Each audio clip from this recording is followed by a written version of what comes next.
Okay, so let's dive into something, well, maybe not everyone's favorite topic, but it's super important. We're talking about budgeting. I know for some of us it can feel little like a trip to the dentist. Yeah. Not exactly the most fun thing, but what if I told you that budgeting doesn't have to be about restriction?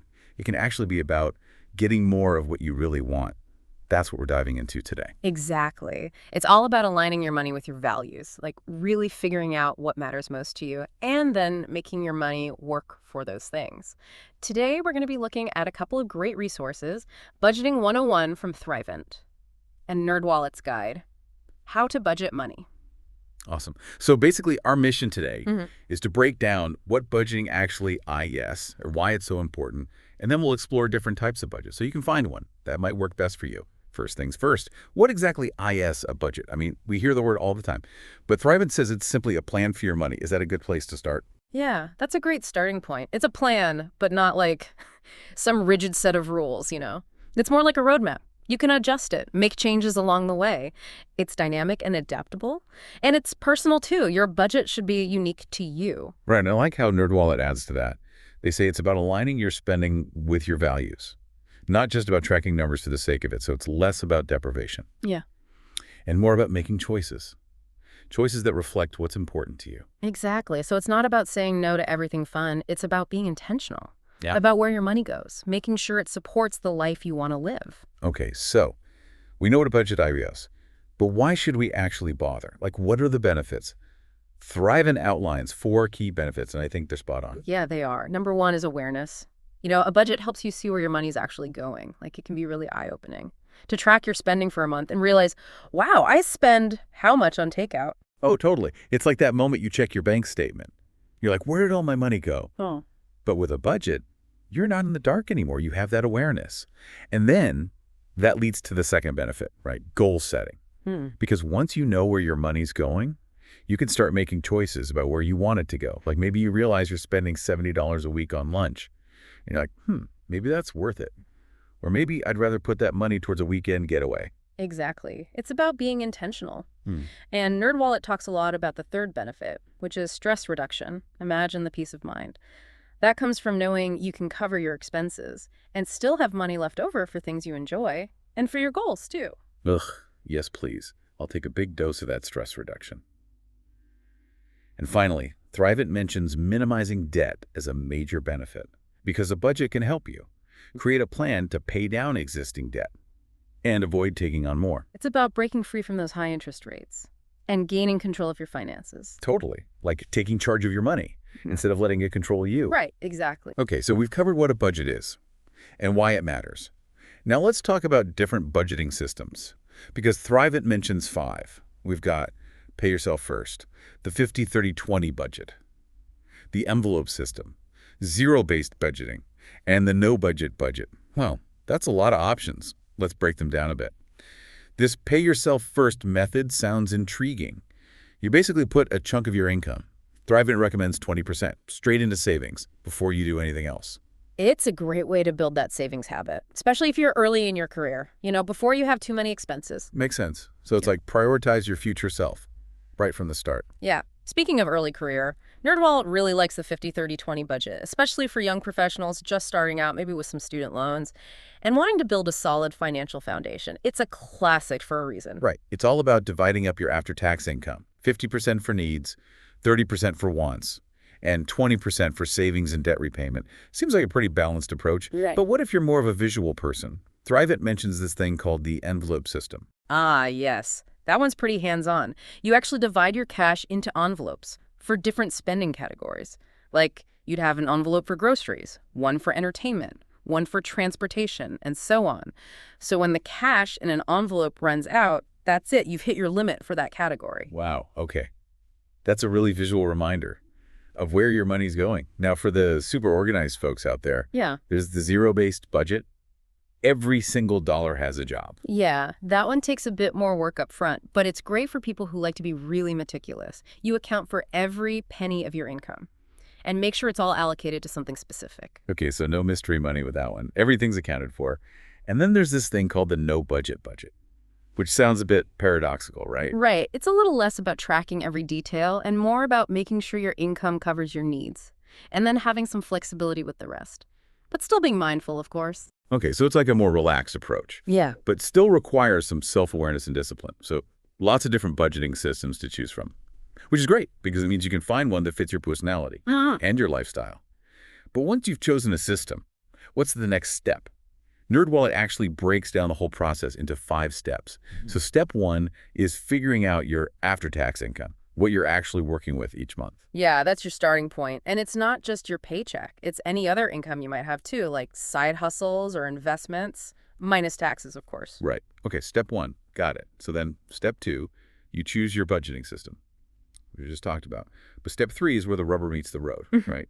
Tracking your progress, actually being diligent about recording your spending. Exactly. No more mystery money. You got to know where it's going so you can make informed decisions. Okay, step 4. This one sounds like a game changer. NerdWallet talks about automating your savings. Oh, yeah. This is where technology can really help us out. You can set up automatic transfers from your checking account to your savings, or even to investment accounts, so you don't even have to think about it. I love that. Like paying yourself first, but on autopilot. Exactly. And then finally, step 5. NerdWallet calls it practicing budget management. So it's not just about setting it up and forgetting about it. Definitely not.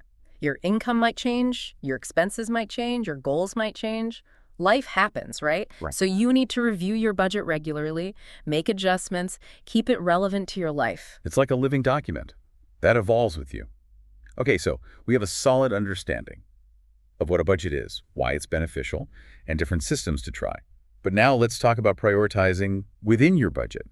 Both Thrivent and NerdWallet emphasize aligning your spending with your values. Absolutely. That's where it gets really interesting. It's about figuring out what matters most to you. Right. So where do we start?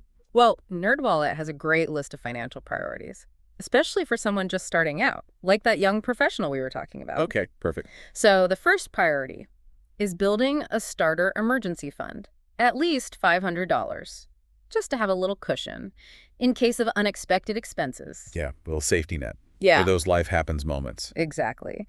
Then priority number 2, if your employer offers a 401k match, take advantage of it. Oh yeah, free money, right? It's basically free money. You don't want to miss out on that. Not at all. But wait, maybe we should back up for a second. What exactly is a 401k? It's a retirement savings plan. Offered by some employers, you contribute a portion of your income, and your employer often matches a percentage of that. So it's a great way to boost your retirement savings. Okay, that makes sense. Mhm. So emergency fund, 401k, match, check. What's next on the priority list? Eliminating high-interest debt, like credit cards or payday loans, those can really drain your finances. Yeah, they're like a financial leak. You got to plug that leak AHAS. So get rid of that toxic debt first. Then what? Then you can focus on building up your retirement savings. Aim for 15% of your gross income. Okay, even if retirement feels far off. Yeah, the sooner you start, the better.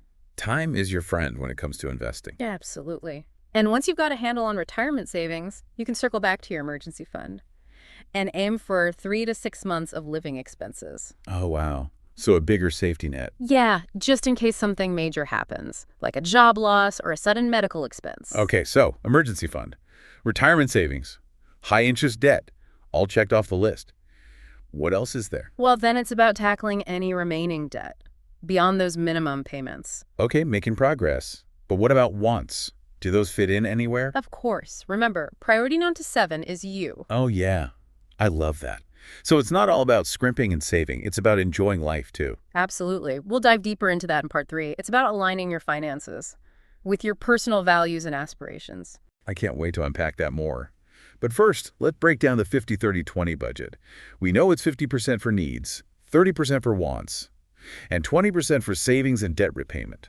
But what does that actually look like in real life? Yeah, let's get specific. So needs, those are your essential expenses. Housing, groceries, utilities, transportation, insurance, and those minimum debt payments. Okay, the basics. Exactly. And NerdWallet actually has some good advice on how to manage those needs effectively. Like what? Well, they suggest reviewing your fixed expenses regularly, like your cell phone plan or car insurance. You might be able to find better deals or negotiate lower rates. I like that. And for variable expenses like groceries, they recommend making a meal plan, shopping with a list, finding free or low-cost entertainment options. Okay, those are good tips. Small changes that can make a big difference. All right, so needs are covered. Now on to the fun part. Wants it. That 30% of your income. for all the things that bring you joy. Right, dining out, travel, hobbies, entertainment. But how do you decide? What's a want versus a need? Like, is that gym membership a need for my health? Or a want because I could technically exercise at home? That's a great question. And honestly, it's subjective. What's a need for one person might be a want for another. It's about what you value. So true. And even within our wants, Yeah. we can make choices to save money without sacrificing enjoyment. Exactly. Like maybe you love going to the movies, but instead of going every week, you opt for a streaming service and have movie nights at home with friends. Love it. Okay, so wants are covered. Oh, Now let's move on to that final 20%. Savings and debt repayment. Building that secure financial future. we've already talked about the emergency fund, retirement savings, and paying down debt. But NerdWallet has some extra tips. Tell me more. They emphasize the power of automation again. Set up those automatic transfers so you're consistently saving. And they suggest considering a high-yield savings account for your emergency fund. A high-yield savings account. It's basically a savings account that earns more interest. Oh, nice. And if you're comfortable with a little more risk, they suggest looking into investments for your long-term savings. Okay, we might need to dive into that another time. Yeah, that's a whole other topic. So we've covered a lot of ground today. Budgeting basics, different systems, prioritizing within your budget. But I'm really intrigued by this priority number 7 is you concept. Yeah, that's a good one. It's all about making sure your budget isn't just about numbers. It's about creating a life that reflects you. Exactly. So stay tuned for part 3, where we'll unpack that concept in more detail. Can't wait. Welcome back to our budgeting deep dive. In part 1, we talked about, well, the basics, what a budget is, why it's awesome, not scary, and even explored some popular systems, like the 50-30-20 method. But today, let's get even more practical, shall we? Remember those 5 steps NerdWallet laid out for actually building a budget? Yeah, we touched on them. But let's zoom in a bit on some of the really helpful tips within each step. You know, it's one thing to understand the concept, but it's another to actually put it into action. Totally. We want to make sure Yeah. you walk away feeling empowered, not overwhelmed. Exactly. Okay, so step 1 was figuring out your after-tax income. That's your starting point, right? Knowing exactly what you have to work with. But NerdWallet reminds us it's not just what lands in your checking account. Right. You got to factor in those automatic deductions too. You know, things like 401k contributions, health insurance premiums, or maybe you have automatic savings transfers set up. You got to add those back in to get a true picture of your total income. Ah, so it's about the total flow of money, not just what's readily available to spend. Exactly. Okay, that makes sense. And, don't forget about side hustles. If you have income from multiple sources, you'll want to factor in taxes and business expenses too. Right, of course. Okay, so step 1, we got that. Now step 2, choosing the right budgeting system for you. We explored those earlier. But the key here is that there's no one-size-fits-all approach. Nope, definitely not. It's all about finding a system that aligns with your personality and lifestyle. Like, if spreadsheets make your eyes glaze over, don't force yourself to use them. Right, there are apps, visual tools like the envelope system, or even simpler approaches like the no-budget budget. It's all about finding what works for you. And what you'll actually stick with. Exactly. Speaking of sticking with it, step 3 is where the real work begins, tracking your progress. Yeah. Actually being diligent about recording your spending. Right, no more mystery money. You got to know where it's going, every dollar. So you can identify potential problems. Adjust your spending, course correct as needed. It's like having a financial GPS. You need to know where you are before you can figure out where you want to go. Exactly. Okay, on to step 4, one of my favorites, automating your savings. Ah, yes. This is where technology is our friend. Right. NerdWallet really highlights this, the power of setting up those automatic transfers. From checking to savings or even investment accounts. You decide the amount, the frequency, and the money just moves without you having to think about it. Genius. It's like paying yourself first, but on autopilot. Exactly. Okay, last but not least, step 5, practicing budget management. So it's not a set it and forget it kind of thing. Definitely not. Your income, your expenses, your goals, they'll probably change over time. Right, life happens. Exactly. So you need to review your budget regularly, make adjustments, keep it relevant. It's like a living document. That evolves with you. Exactly. I like that. Okay, so we've talked about the steps to building a budget, but now let's shift gears a bit and talk about prioritizing within your budget. Both Thrivent and NerdWallet talk about aligning your spending with your values.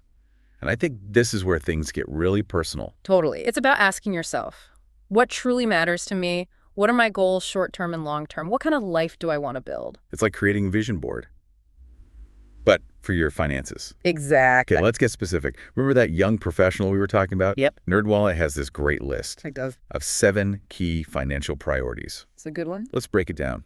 Okay, so priority number 1 is building a starter emergency fund. We talked about that earlier. Aim for at least $500 just to cover those small emergencies. Right, like unexpected car repairs or a medical bill. Exactly. So you're not scrambling for cash when something comes up. Right. Once you have that initial cushion, priority number 2 kicks in. Getting that employer match on your 401k. Yes. Free money for retirement. Don't want to miss out on that. Absolutely not. Okay, so we've got the starter emergency fund. Yeah. And we're taking advantage of the employer match. What's next? Next is eliminating toxic debt, like high-interest credit cards, payday loans, that kind of thing. Okay, got to get rid of that ASCP. Yeah, it's like a financial leak. Draining your resources. Plug that leak. Exactly. Then what? Then you can focus on priority number 4, retirement savings. Okay, even if retirement feels like a lifetime away. Even then, time is your greatest ally when it juice to compound interest. Start early, and it'll pay off big time. Okay, I'm convinced. Good. So, NerdWallet recommends aiming to save 15% of your gross income for retirement. Yeah. Okay, 15%, got it. So while we're tackling debt and building that emergency fund, we can't forget about the future. Exactly. Once you have a handle on retirement savings, you can circle back to that emergency fund. That's priority number 5. Right. We started with $500, but now it's time to beef it up a bit. Exactly. Aim for 3 to 6 months of essential living expense. Oh, okay, so a more robust safety net. Yeah, in case of a job loss or something major. Makes sense. So we've covered emergency fund, retirement savings, high-interest debt, all checked off the list. What about other kinds of debt? Good question. That's NerdWallet's 6th priority, paying down any remaining debt beyond the minimum payments. Okay, so like student loans, car loans, personal loans. Exactly. Just chipping away at those balances consistently. Right, debt check. So where do those wants fit in? But it seems like everything's been about needs, savings, and debt. You're right. And that brings us to NerdWallet's 7th priority, you. Uh-huh. Knew it. Priority number 7 is you. Okay, tell me more about this. Well, after addressing those essential financial goals, it's important to reward yourself. Enjoy the fruits of your labor. So it's not all about scrimping and saving. It's about actually living a life you love. Exactly. Financial stability is a means to an end, right? It's not about depriving yourself. It's about creating a life you enjoy. So it's about finding that balance. Exactly. Being responsible with your money. Right. But also allowing yourself to enjoy the things that matter to you. Couldn't have said it better myself. Okay, I love that. Now, how does this all fit into the 50-30-20 budget breakdown? Okay, so remember, the needs category, that's 50% of your after-tax income. That covers your essential expenses, housing, groceries, utilities, all that. Right, the foundation. Exactly. But even within that category, there are ways to be more efficient with your spending. Oh, yeah, we talked about that. Right, like reviewing your fixed expenses, being mindful of your variable expenses. But it's also about making choices that align with your values. Okay, I'm not sure I follow. Okay, so let's say transportation is a big expense for you. You could choose to live closer to work, or utilize public transportation more, or even bike or walk when possible. Ah, I see. It's about finding ways to reduce those costs while still meeting your needs. So it's not about deprivation, it's about being more intentional. Exactly. I like that. Okay, so what about the wants category, that 30% of your income? That's where you get to have some fun. Dining out, entertainment, hobbies, All traveling. the good stuff. But how do you manage those wants responsibly? It goes back to aligning your spending with your values, what truly brings you joy. Okay, so maybe I love going to concerts. Then make sure your budget allows for that. Maybe you cut back on something else that's not as important to you. So it's about prioritizing within your wants, too. Exactly. Okay, I'm getting it. Yeah. So what about that final 20%? Savings and debt repayment. NerdWallet has a few more nuggets to share. Remember, automation is your friend. Set up those automatic transfers so you're consistently saving. And they also suggest considering a high-yield savings account for your emergency fund. Right, so you earn a little more interest. Exactly. Now what about investments? They do mention that. If you're comfortable with a bit more risk, you could explore things like index funds or ETFs. Okay, we might need to save that deep dive for another time. Yeah, that's a whole other topic. So we've covered a lot of ground, but I'm still really curious about this. Priority number 7 is you, concept. Yeah, that's a good one. It seems like it's about taking a holistic view of budgeting, It is. making sure it aligns with your life goals, Absolutely. not just your bank account balance. Exactly. So stay tuned for part 3. We'll unpack that concept even more. Can't wait. Okay, so we're back for the final part of our budgeting deep dive. And we've talked about a lot. Budgeting systems, practical tips, prioritizing, all that good stuff. But now, I'm really excited to talk about something that might just shift your whole perspective on budgeting. You're talking about priority no 7 is you, right? Yes, that's the one. This super cool concept from NerdWallet that we've been teasing throughout this whole episode. And it's all about making sure your budget isn't just about numbers.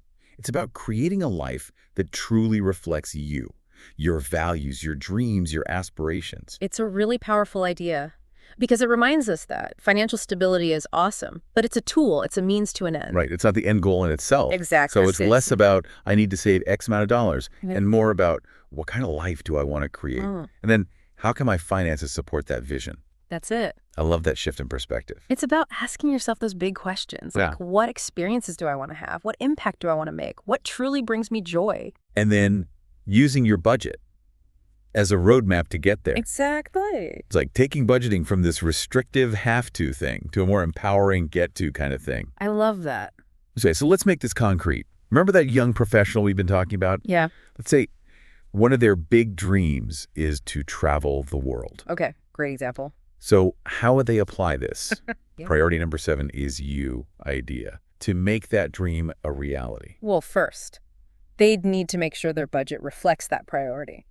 Maybe they allocate a little more to their wants category, or they look for ways to reduce spending in other areas. So it might mean making some trade-offs. Yeah, for sure. Like maybe they downsize their apartment or cook at home more often. So they can free up more money for travel. Exactly. I like it. They could also explore ways to increase their income, maybe by taking on a side hustle or asking for a raise at work. So it's not just about cutting back. It's about being proactive. Yeah. Finding creative solutions. It's about taking control. And it's not just about big, flashy goals like travel either. Right. It could be something simpler, like wanting to spend more time with loved ones. Yeah, absolutely. So maybe our young professional realizes that their job is keeping them from seeing their family and friends. Okay. What could they do?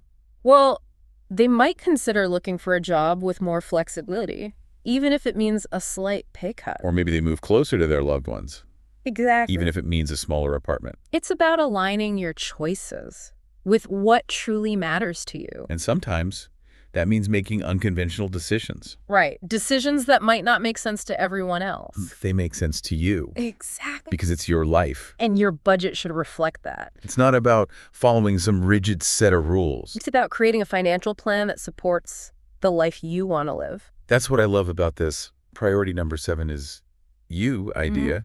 It reminds us that budgeting isn't just about numbers. It's about creating a life that feels aligned, joyful, authentically you will. I think that's a great way to put it. So as we wrap up this whole deep dive, I want to leave our listeners with a question to really ponder. If you could achieve anything with your finances, what would it be? What would bring you the most joy, the most fulfillment, the most sense of purpose? Let that vision guide your budgeting decisions. And then watch as your financial plan transforms from a chore into a roadmap to your dream life. I love that. It's not about deprivation, it's about empowerment. It's not about restriction, it's about creation. It's about using your financial resources to build a life that truly reflects who you are and what you value most. That's what it's all about. So that's it for our budgeting deep dive. We hope you found it informative, inspiring, and maybe even a little bit life-changing. Until next time, happy budgeting, everyone.